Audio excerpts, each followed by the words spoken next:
Buon pomeriggio signori, come va la quarantena? Spero tutto bene. Avete presente quando nei film d'azione c'è quella scena lì che arriva il protagonista, mani in alto, e butta in aria il tavolo con suoi oggetti, cose varie? Oggi faremo questo. Videocamera ad alto frame rate, Sony RX100 Mark V. Se vedete che il vino è blu è perché è modificato geneticamente. Allora, pronti? 1, 2, 3.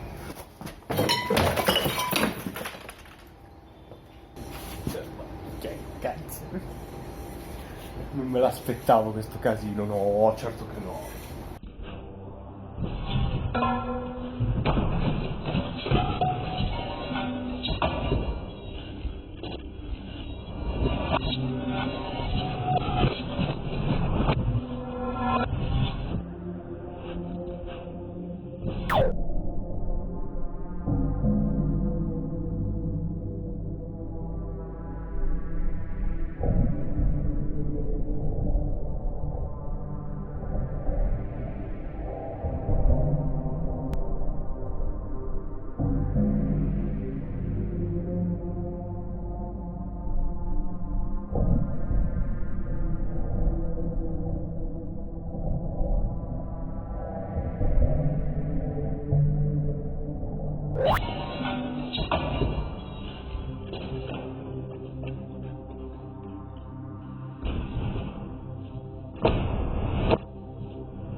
Stavolta la bottiglia si è rotta.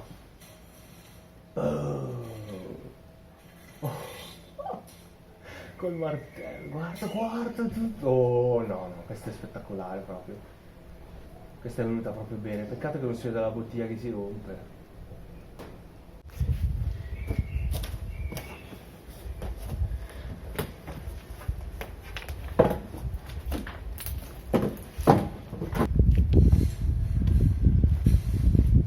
Solo al secondo esperimento di questa bottiglia è già da buttare.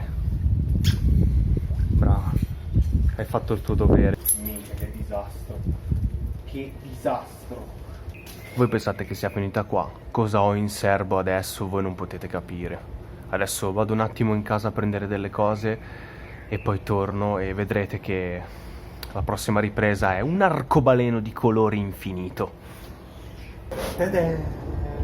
Mettiamo caso che il nostro protagonista vuole buttare all'aria un tavolo dentro una ditta di tempere e casualmente trova un tavolo così, proprio disposto così, con vari colori.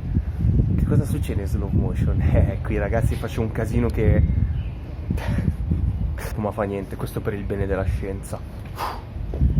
Questa è buona la prima perché non ne ho gli altri bicchieri colorati, ci ho messo un'ora a prepararli. Questa o viene bene o viene bene. Sono pronto. 3, 2, 1.